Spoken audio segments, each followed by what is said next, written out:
When the Qianlong Emperor came to the throne in 1736, he began his lengthy reign over a well-ordered, largely unified and immensely wealthy empire.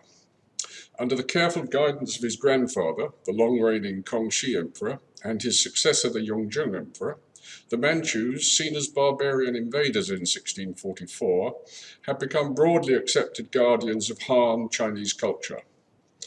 As part of this process, they recognized the importance of collecting ancient artifacts and fostering contemporary arts to establish their legitimacy in enriching the ongoing culture. It was a highly successful strategy. We have no need here to repeat the background details of imperial production, other than to correct a common misconception about location. While the Zhaobanchu was the collective name for the administrative office of the palace workshops, production facilities were not necessarily in the Forbidden City, or the Imperial City beside it, the home, for instance, of the glassworks. In the Yongjung period, the emperor had moved much of his administration to the Yuan, or Summer Palace complex, which he much preferred to Beijing, and from then on it seemed a good deal of high-end art was produced there. The Ruyi Guan, the establishment for design and for some arts, particularly enameling, was at the Yuan rather than at the Forbidden City, where it is so often cited. A good deal of Yongjung and Qianlong enamels on porcelain, metal and glass seem to have been produced there. Imperial taste directly influenced production at the palace workshops. The preferences of a new emperor were quickly established and are recognizable to art historians. Conversely, at distant non-imperial facilities, changes in imperial taste took much longer to become evident, which was the case at Guangzhou, for instance, with any enameling on metal not intended as tribute to or orders from the court. The Kongxi Emperor was not fond of figure subjects, and neither he nor his successor cared for European subject matter, whereas the Qianlong Emperor was fascinated by the exotic scenes of European figures and architecture, and quickly encouraged such subject matter at the palace workshops. In the same way, certain art forms found more favour with some emperors than with others. The Kongxi Emperor was fascinated by the new artistic technology introduced from Europe, even if he wasn't interested in applying it to European subjects. He encouraged the Europeans at court to erect and supervise his new glassworks in the Imperial City in 1696, and personally directed the introduction of the arts of painting with enamels on metal and glass at the palace. He also applied the new, much wider and more sophisticated palette of enamels imported from Europe to decorate porcelain, as well as metal and glass. At that time, his success on enameled porcelain and metal are obvious to us today, as is his struggle with the art of enameling on glass. His successor, the Yongjung Emperor, focused on perfecting the art of enameling on porcelain, employing the finest artistic talents available to him at the court, whether Chinese or European, with outstanding results both technically and artistically.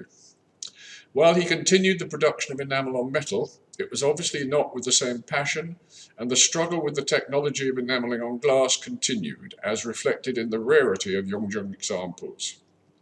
The Qianlong Emperor continued the outrageous technical and artistic perfection of enameled porcelain, encouraged greater production of enameled metalwares, but also focused on perfecting the art of enameling on glass.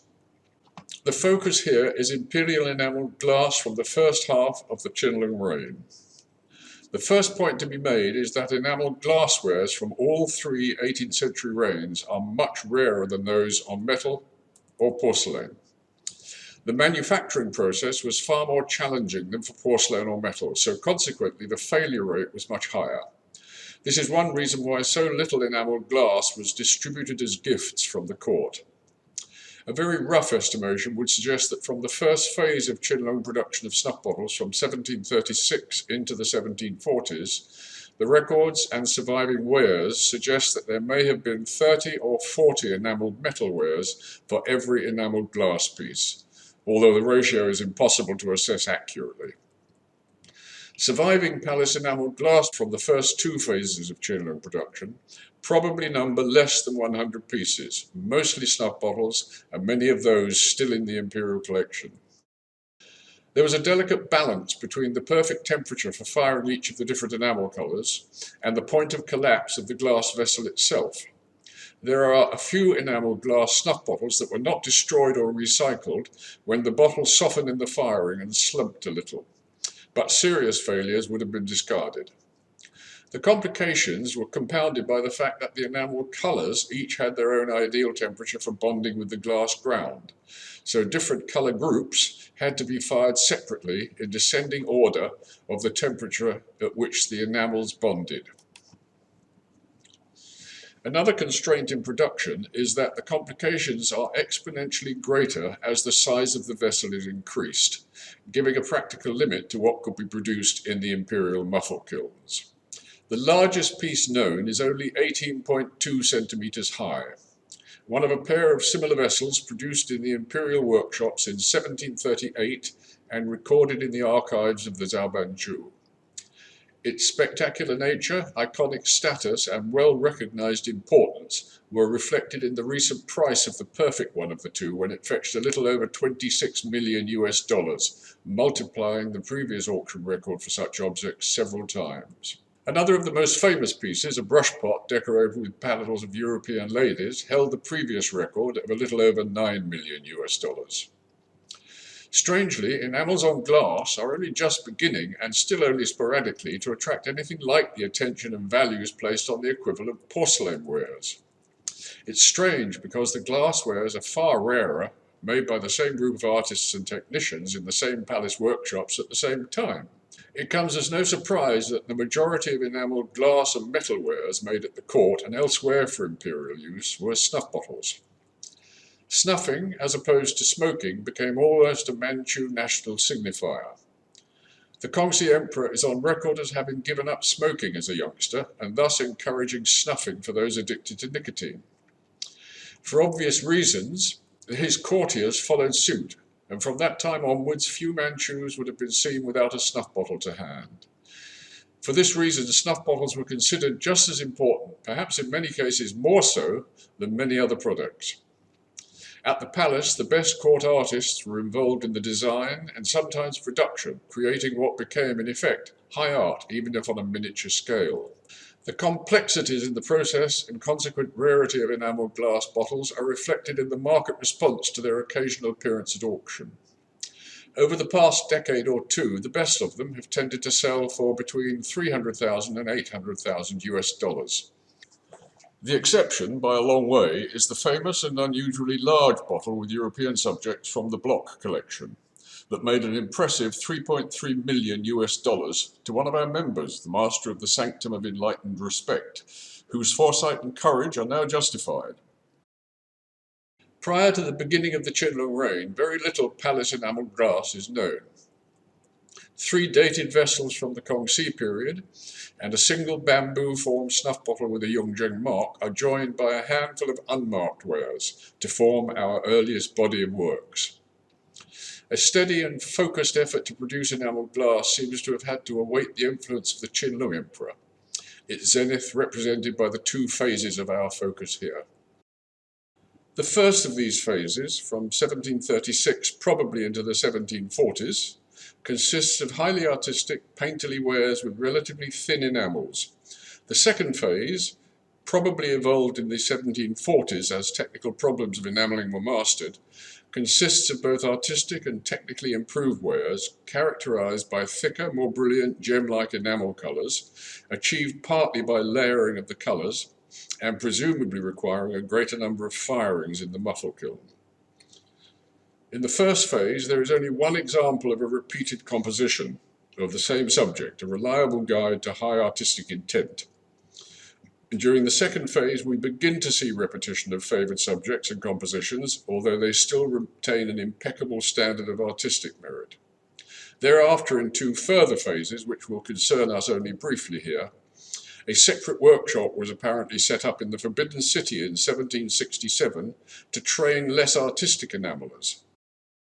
These lower quality wares were, we believe, made to be distributed primarily as gifts and prizes during the customary summer hunting season north of the Wall, when the court was accompanied by the Manchu Army of the 8 Banners for training and relaxation.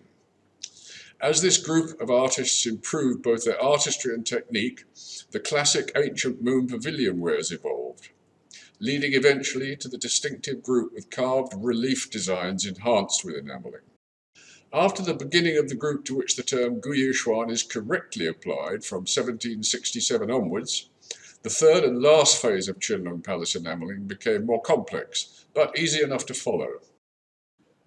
Frequent repetition of subject matter and compositions and greater decorative intent are obvious during the last phase before Imperial production ceased entirely sometime in the Jiaqing reign, probably within the first years. For our look at first phase production, we are fortunate in having an example from the very beginning of the Qianlong reign that we can identify with some assurance, even though it is unmarked, indeed in part because it is unmarked. In June 1736, the Imperial Archives recorded that 2 transparent blue glass soft enamel snuff bottles were taken and turned over to the eunuch Mao Tuan for presentation to the emperor, who responded that the flowers on the snuff bottles were too sparse and that next time they should be painted more densely. Moreover, he added, all thereafter should have a rain mark. We need not concern ourselves with the question of what soft enamels are. Few venture to express opinions on the subject, and they are not in agreement, although we can be sure it relates to the newly imported Famille Rose palette. This bottle is the only known example that fits that description, and from the first 2 phases of production, the only one on a blue glass ground. It is also sparsely decorated with flowers, particularly when compared to most floral designs that responded to the emperor's taste during first phase production. It is, crucially, without a rain mark, nor apparently ever had one. It is also obviously very early, judging by the style and the enamels, which are somewhat pitted in the firing and slightly degraded from exposure to the elements, which is typical of some examples from the early 18th century. This then gives us a clue to a small group of other enamel bottles with floral designs in the same style, some of which are also unmarked and which probably date from the last years of the Yongjung or the first of the Qianlong period. An exceptional example is in the Marakovich collection and is stylistically very similar. This distinctive style and palette of neck and shoulder borders is typical of early production. The upper borders are characteristically made up of iron red on a yellow ground for the neckband, above an abbreviated band of formalized leaves or petals. We cannot be certain that such an unmarked example doesn't date from the last years of the Yongjung reign, since the enamelers who received the emperor's instructions in mid-1736 were almost certainly those who served the Yongjung emperor, but perhaps a very early Qianlong date is more likely.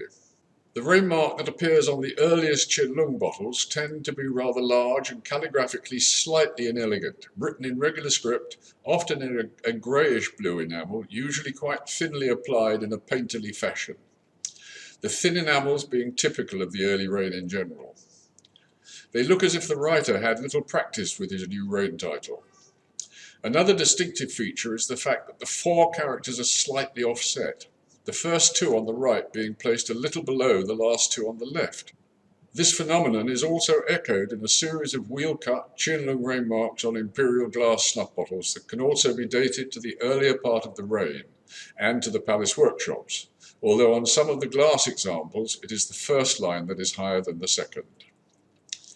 The core style of this early group consists mainly of bird and flower scenes, such as we see on both the previous examples, and a rather similar one also from the Sanctum of Enlightened Respect. A few others are recorded. A unique example of the group is the well-known example from the Count Blücher collection, and indeed several other well-known collections since, with the subject of a deer in landscape. It has all the characteristics of the others in the group, including similar glass, which is revealed in the concentric layers of the lip to vary in its milky translucence. It too has a greyish-blue, thinly written mark, obviously drawn by the same hand as the others in the group, although the writing of the mark shows some improvement, both spatially and calligraphically. This may indicate that it was produced a little after the last 2 examples, which might also explain the neckband, which is a very early example of what was to become a standard for the rest of the first and second phase of Qianlong production. It consists of a distinctive ruby red formalized floral design on a paler pink ground.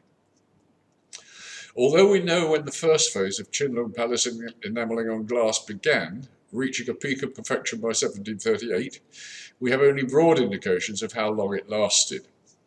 We can, however, date another distinctive group to the early reign based on the archives of the Zhaobanchu. The group is characterized by panels of formalized floral designs, or in some cases, more realistic floral designs, sometimes including birds on branches set on colored grounds. The example from the Mulling collection, the lower of the two images, is a typically spectacular example, and again in the sort of condition that speaks of protection in the Imperial collection until such times as it seeped out and was immediately treasured as art rather than used as a snuff bottle. The upper example, from the Sanctum of Enlightened Respect, is one of the rare group on a gold ground. By far the largest group of these remains in the Imperial collection, contained in three-tiered Japanese lacquer box, now containing 43 examples, all with engraved seal script marks. The box is mentioned in the Qianlong archives for the 4th year of the reign, at the beginning of the year 1739, where it is delivered to the enamelling workshop, complete with most of its bottles, but with an empty compartment in the upper tray, which has only 11 bottles. The total for all 3 trays at that time came to 39 pieces. The missing bottle is ordered replaced, and instructions are given to make 4 more, with a subsequent exchange resulting in the replacement of 2 others. When complete in the 10th month of the same year, there are 43 bottles, the number today. The bottles must have been made, therefore, between 1736 and the beginning of 1739 at the latest, but given that by early 1739 they were already boxed as a set and 1 bottle was already missing, they are likely to date from the first year or 2 of the reign. The instruction from 1737 regarding adding reign marks to wares from then on might further narrow down the date of production to 1737 or 1738. The bottle in the box set all have 4-character seal script marks. Such marks are also found on other palace products from the early Qianlong reign, although the standard for enameled glass was soon thereafter established as a blue enamel regular script mark. One of the bottles in the boxed set is the only known early Qianlong design and composition that was repeated, the second version being one of the most famous enameled glass bottles, during its passage through a long and distinguished list of owners since its departure from the Imperial collection, where we assume, based on its kiln condition, it was stored until at least the 1860s. It first surfaced in 1928 and was acquired in turn by Colonel James Blair, Martin Schoen, Joseph Barrack Silver, and the J&J collection, entering my own collection in an act of benevolent generosity by Jim Lee. An obvious stylistic source for this group, with its dense floral designs on coloured grounds, mostly revealing very little of the white glass beneath, is found in Kongxi porcelain enamelled at the palace, all of which bears the mark Kongxi Yu Zhi by imperial command of the Kongxi Emperor. Those were produced mostly during the last decade of the era. These porcelain wares were decorated at the palace on blanks sent from Jingdezhen, where the exterior surface to be decorated was left unglazed to give palace enamelers better control as they mastered the newly imported enamels from Europe. This made it necessary to decorate the entire area using coloured grounds, a feature that continued to influence palace style long after it ceased to be a technical requirement. The black ground, however, only became popular in response to the Yongjung Emperor's taste for black grounds on enamel on metal. They also appear rarely during the Qianlong reign, mostly from the first few years as a lingering influence, no doubt. To have repeated just this single design suggests it had some particular appeal to the emperor. There are significant differences between the 2 bottles, however, both in the artistry and in the manner of painting, which led to the suggestion in the J&J publication that the example in the set in the Imperial collection prompted the emperor to have a second version painted. The second version is the more artistic of the 2, and might have been ordered for his own use. The possibility was also raised that perhaps one was by a Chinese enameller, the other by a Jesuit painter, with the present example being the latter. Style might allow this interpretation, but it is speculative, since we cannot know to what extent a Jesuit design might be applied by a Chinese enameller, and if so, how faithfully copied. The present bottle cannot sensibly be the missing one from the upper tray, as every other bottle in the box has an engraved seal script mark, whereas this one is in enamelled regular script, but it can be dated to the same early period if a slightly later response. One of the standard coloured grounds during first phase Qianlong production is of course yellow, a colour representing the Imperial family and to some extent reserved for its use alone. Two bottles are known of this unusual melon shape, each with flowers painted around the vessel. An interesting and extremely creative facet of this bottle is that the enameller, recognizing the ongoing problem with firing certain colours, including green, which tends to end up pitted with tiny burst bubbles, used it positively as part of the design. By adding dabs of green enamel to the yellow ground, the impression is given of the outer rind of the melon being flawed, as melons often are as they ripen. The same is true of the single Yongzheng marked enamelled glass snuff bottle of bamboo shape. A closely related bottle, but with a gold ground, is in the mulling collection. Neither bottle has a rain mark, although I've lost track of a likely third example of the same shape that I noted at the time bore a Qianlong mark. The two unmarked examples could date from the late Yongzheng period, but are equally likely to be early Qianlong products. A reference in the archives for the 20th day of the 9th month, 1737, records various painted samples of snuff bottles delivered for Imperial approval, one of which is melon-shaped. The Emperor approves the sample on the 10th day of the first month of 1738 and orders that 3 more be made with designs and a mark. The lack of marks suggests that these two are not the ones made in 1738, but establishes the shape as existing by then. Another equally unusual bottle, which can be dated to the very early years of the Qianlong reign, is decorated with European figure subjects, which are considerably rarer on enamelled glasswares than they are on metal, although why is a mystery. There are a few European subjects on glass from the early reign, but from the mid to late reign they were largely phased out, despite being continued on enamels on metal.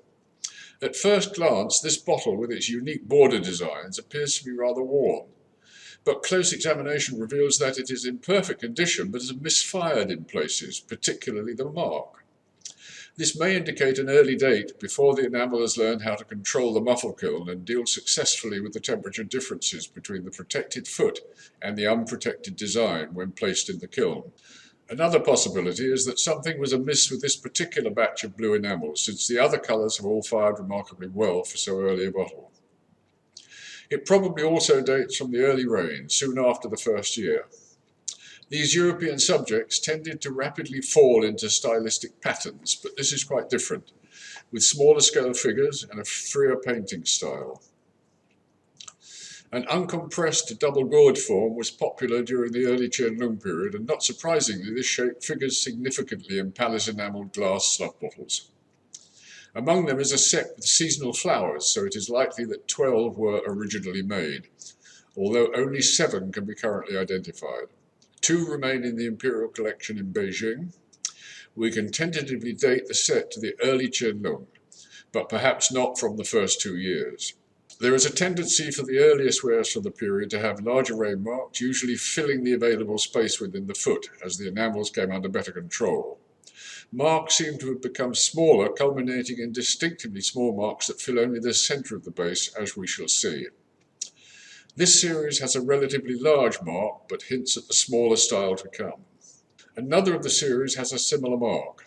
It is noticeable that some of the series do not stand entirely straight, which may suggest a slight problem in the muffle kiln, although we do know of some palace hardstone bottles of this form which were deliberately carved not to be straight, presumably to imitate the gourd as it grew on the stem. The next 2 examples represent a peak of perfection technically. On the series we've just seen, some of the enamels are slightly pitted, whereas here on the next they are under exceptional control. We also find a slightly smaller rain mark. The same is true of one of the miracles of artistic and technical perfection, another of the bottles formerly in the J&J collection. It is unusual in being smaller than other surviving enamelled gourds. In both of these, the slightly inelegant writing of the mark precisely matches the marks on the 2 large vases in the shape of tied pouches we saw earlier from 1738. and we can allow that they may have been written by the same mark writer. A distinctive subgroup of these early enamelled glass bottles is decorated with landscape designs in the Chinese painting tradition. Only 4 are known, and they share the thinness of enamel and painterly mastery of the other wares. The most elaborate of them, mainly because of the much more complex borders and the blue stippling of the sky, has an engraved rain mark, but in regular script rather than seal script, matching the next 2 examples. This and the next bottle could well have been made as a pair, and we know of enough examples of 2 identical bottles surviving to suggest that high-end Imperial productions sometimes consisted of such pairs. But in this case, the 2 have different landscapes. What suggests that they may have been made to remain together is the identical shape and size, border designs, and style of land. Whatever their separate journeys since they left the palace, they are reunited now. This one provides us with the origin of the subject matter of 2 figures standing in the waterside landscape, one of them pointing towards a waterfall, which crops up again during the second phase, as we shall see. The pair to it has a similar protruding flat foot, also a standard foot for the undecorated glass bottles produced at the palace. The last of the 4 is unmarked and has an inscription in running script as part of the decoration. These inscriptions are found on larger vessels in first phase production, but rarely on snuff bottles. Since there is no sign of it ever having had a mark, it may have been the earliest of the 4, produced before the mid-1736 instruction to add marks to future production. In the Qing system of succession, a new emperor's reign begins on the first day of the following new year. The Qianlong emperor would have been in charge of production at the palace workshops for 5 months prior to the official start of his reign, on the 12th of February 1736. Although his reign title will presumably not have been used. One possible reason for the very early works being unmarked. A series of painterly, mostly bird and flower designs, mostly with smaller scale birds, have tiny but much better written marks. They are from the first phase of Qianlong production and were probably made between about 1737 and the early 1740s. One of the rarest of this group, and one of the most delicately painted, is a unique subject of 2 herons, one with a fish in its beak, on a riverbank beside rockwork and flowers.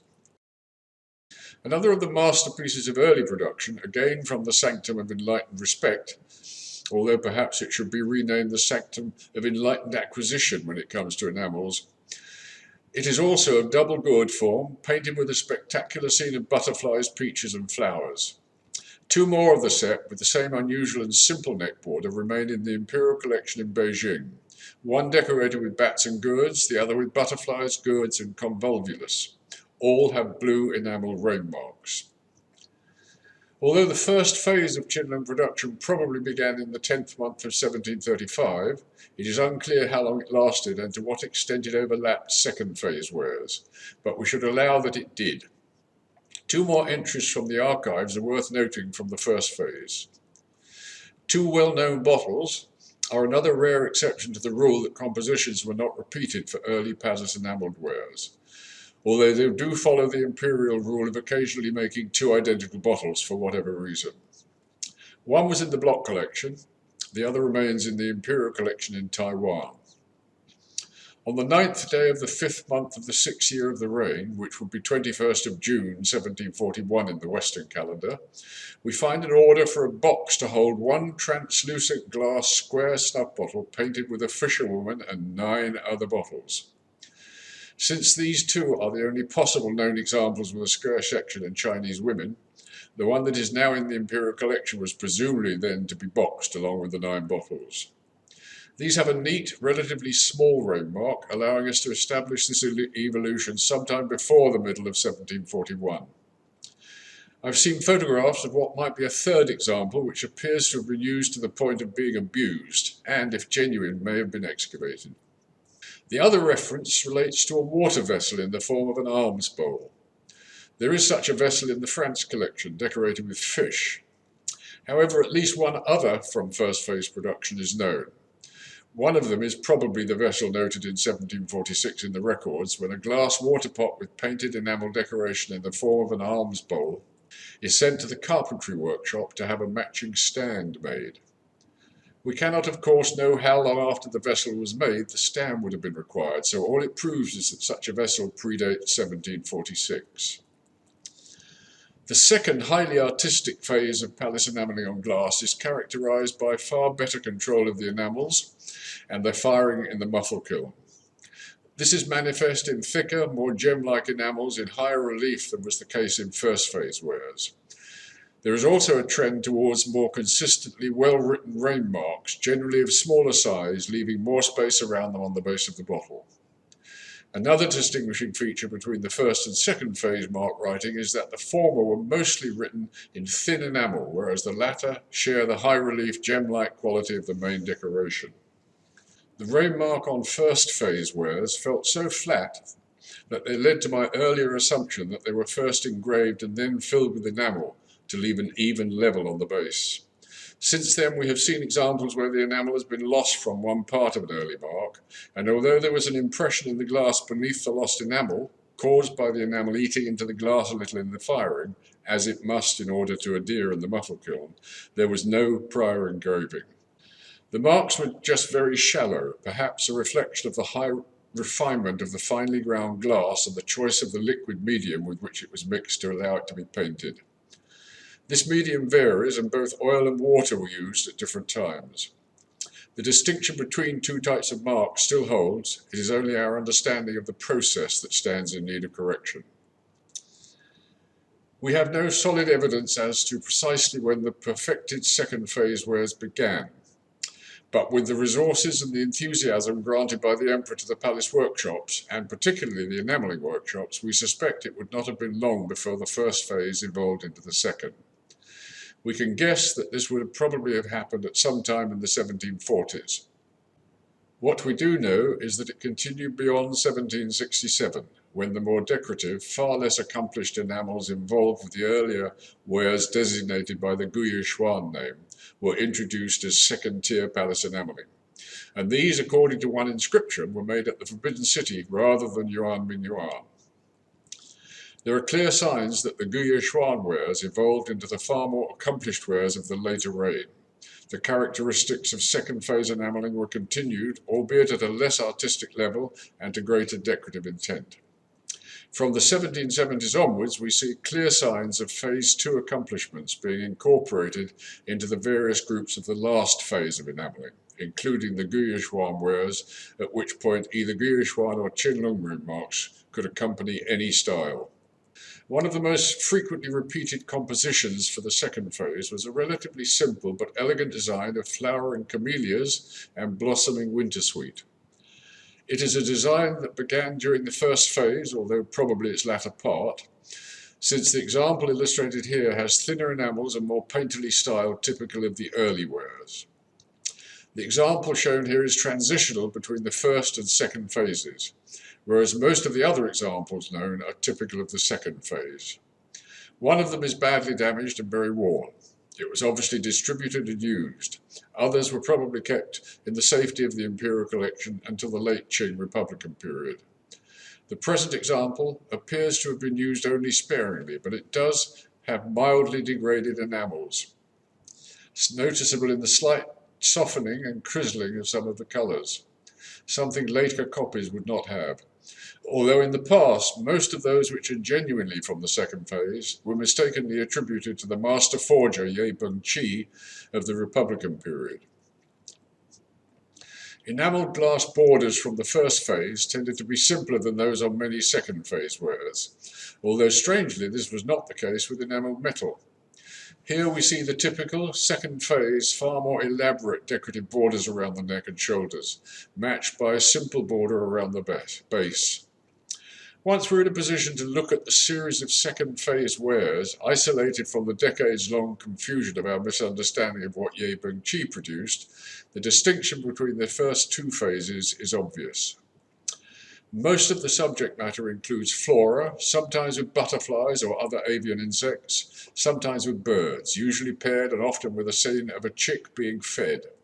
On this example from the France collection, we see a typical scene with flowers, including the ubiquitous asters so common on imperial enamels from the 18th century, together with poppies, begonias, and day lilies.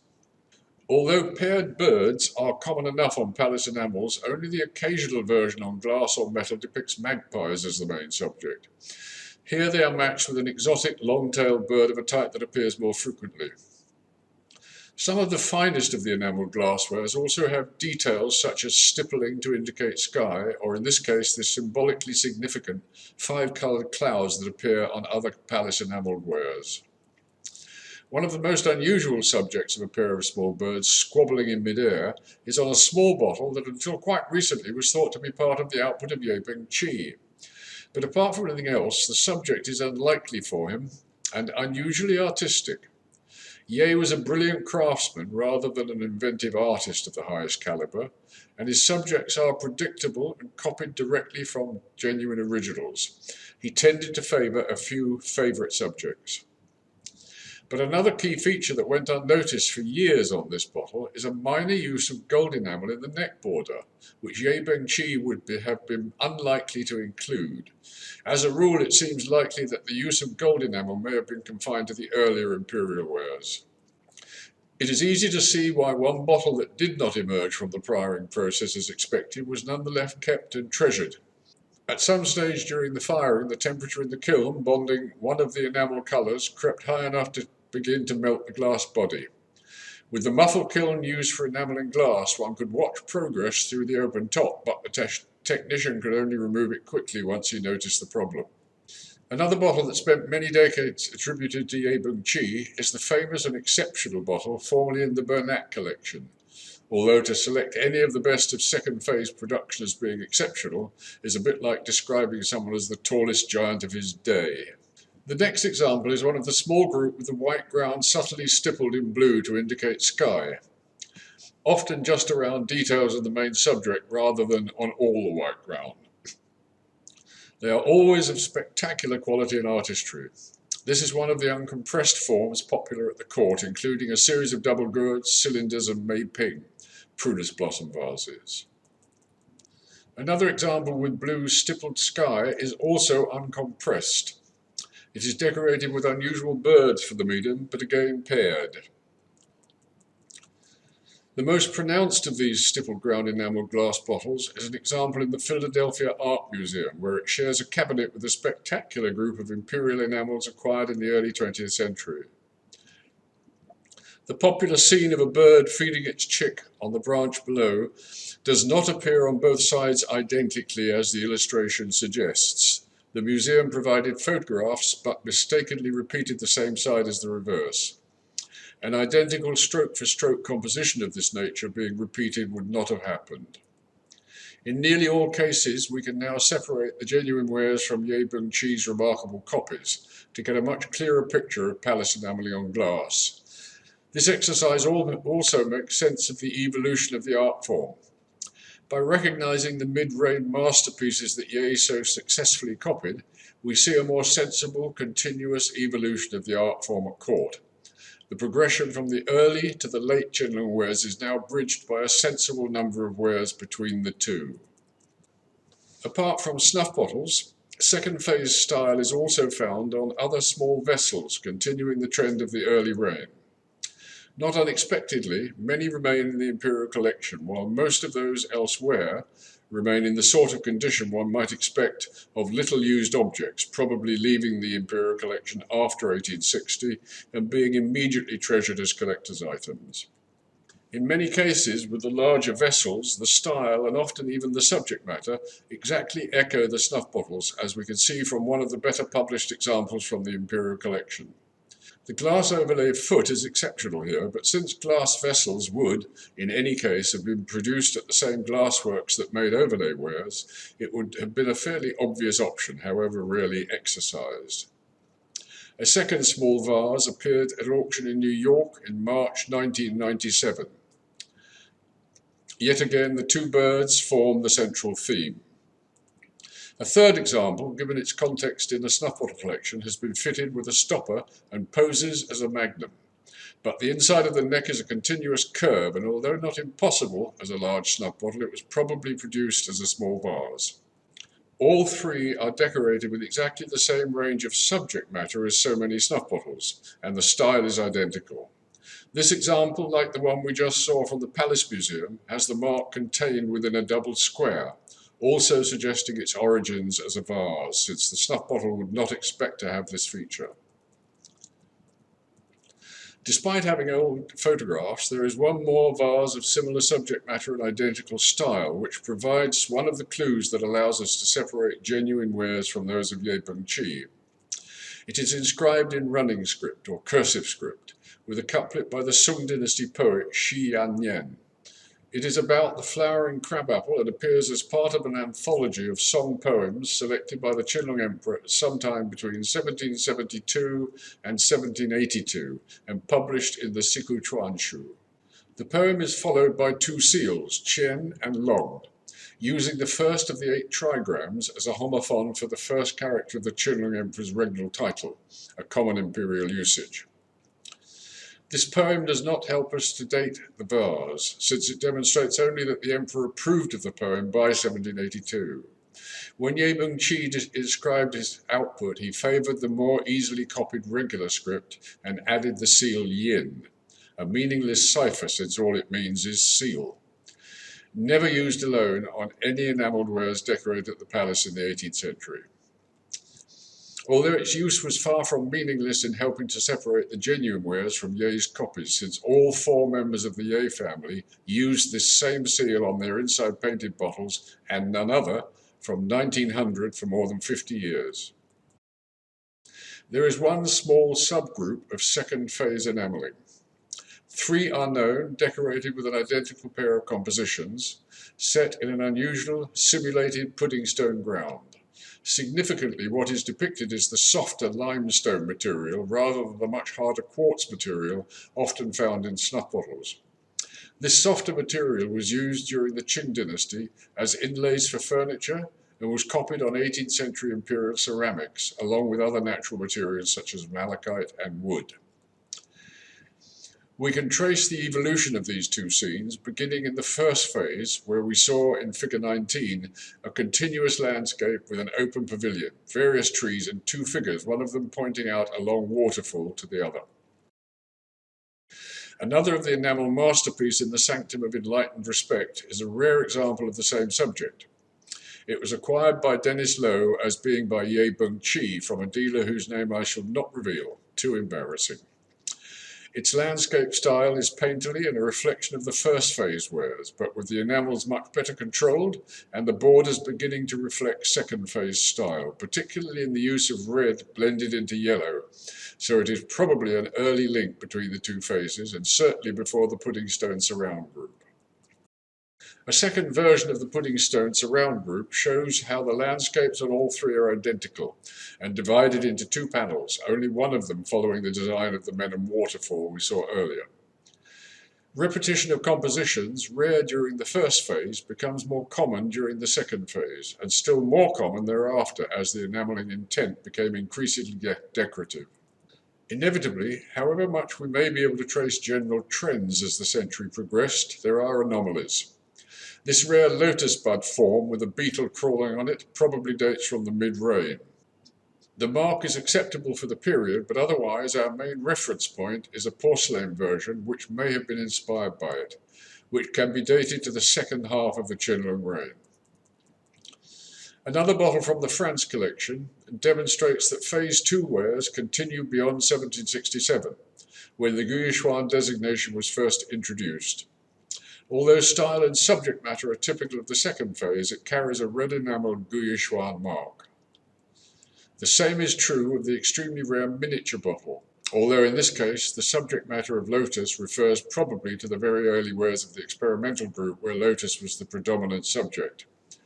Here, however, the bottle exhibits the technical skills and artistry of established artist enamelers. Both attest to the continuation of second phase style beyond 1767. The last example we will look at is also from the France collection, proving beyond doubt that although we can trace the evolution of various stylistic and technical aspects of the art form, we cannot assume that once innovation occurs, it will be limited to a particular time. With this unique example, we have the painterly style of the first phase production, although on a broader scale, combined with a simpler neck border, but incorporating a dangling network, both of which are typical of the second half of the reign, and an engraved Guiyuan mark suggesting it can be no earlier than 1767 and probably dates from the 1770s. I have dealt with the Palace Workshop's imperial orders from distant creative facilities and the vast flood of tribute flowing to and from the court in the first part of a book on the water pine and stone retreat collection of Chinese snuff bottles. I refer you to my website e-yaji.com, where this book is available free of charge. The first volume, on imperial influence over the snuff bottle arts, provides a great deal more context on palace production. You will also find there detailed discussion on the early experimental Guiyuan wares, the masterly group they evolved into, and other late Qianlong enamel wares, including those on metal. The second volume of the collection, covering non-imperial influence over the snuff bottle arts, can also be found there, while a third about the collector's influence is in the process of being added. The enamelled glasswares of Yepe and Qi will be included in the third.